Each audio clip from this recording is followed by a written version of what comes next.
Viewers, কেমন আছেন? আশা করি ভালো আছেন। আজকে আমি বাংলাদেশের বাজার সম্বন্ধে কিছু আলোচনা করার জন্য আজকে আমি আমাদের কুষ্টিয়াতে বড় একটা হাট ছিল, রাজার হাট। সে হাটে গিয়ে কিছু কাঁচা বাজার, সবজি বাজার যেগুলাকে বলে, সেটা নিয়ে আসলাম আপনাদের সাথে একটু শেয়ার করার জন্য। আপনারা দেখেন, এই যে একটা লাউ, আমি এই লাউটা কিনেছি, একটা লাউ, এই লাউয়ের দাম নিচে 40 টাকা।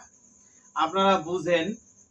আর এই যে পুঁইয়ের শাক যেটা দেখছেন, এই শাক এক এক আটির দাম 30 টাকা। আপনারা আটিগুলা দেখেন কতটুকু, এই আটি 30 টাকা করে, দুই আটির দাম 60 টাকা। আর এই যে সিমগুলা দেখছেন, সিমটা দেখেন, এই সিমটা 1 কেজি সিমের দাম 100 টাকা। আর এখানে দেখছেন ঝিঙ্গা, এই ঝিঙ্গাগুলা 1 কেজি 50 টাকা। এখানে আছে আপনারা দেখছেন মান, এটা মান কচু, আমাদের এখানে মান বলে পরিচিত। এই মানটা, এই পিসটা কোনো ওজন না, এই পিসের দাম নিচে 50 টাকা। এইটা ছিল কচুর লতি, আপনারা দেখতে পাচ্ছেন, এই এক আটি লতির দাম নিয়েছে 40 টাকা।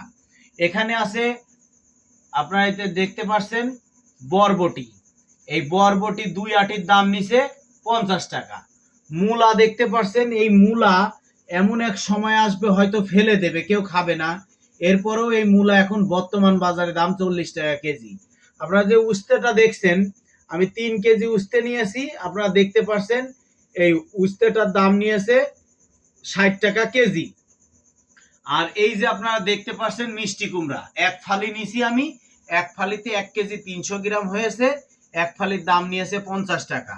বেগুন 1 কেজি, আপনারা দেখতে পাচ্ছেন বেগুনটা বেশ সুন্দর, এই 1 কেজি বেগুনের দাম নিয়েছে 80 টাকা। আর এই বাঁধাকপি 2.5 কেজি নিয়েছি আমি, এই বাঁধা কেজির দাম নিয়েছে হলো আপনার 70 টাকা কেজি। আর এই যে চিচিঙ্গা দেখছেন, এই চিচিঙ্গা গুলাও মোটামুটি আপনারা দেখতে পাচ্ছেন, এটাও 70 টাকা কেজি নিছে, না পরে এটা 60 টাকা কেজি দিছি। আর আপনারা যে জালিগুলা দেখছেন, এক একটা জালির দাম 25 টাকা, আর এইটার দাম 30 টাকা। তো এই জালিগুলা, আর পটল, পটল হলো 60 টাকা কেজি। আপনারা দেখতে পাচ্ছেন বর্তমান বাজারের যে অবস্থা, আমি আপনাদেরকে দেখানোর জন্য কিছু সবজি বাজার নিয়ে আসছি, বাড়িতে এসে আপনাদের সাথে একটু শেয়ার করলাম। আমরা অনেক ভালো আছি আলহামদুলিল্লাহ। আমাদের ইনকামের যে অবস্থা, সেই ইনকাম দিয়ে এত পরিমাণে দাম দিয়ে খাওয়ার মতো অবস্থা আমার মনে হয় সাধারণ যারা, আমিও অবশ্যই এরকম খাওয়ার মতো পরিবেশে নেই। তবে আজকে যে কোনোভাবে আমি আপনাদের সাথে শেয়ার করার জন্য একটু সবজিগুলা নিয়ে এসেছি।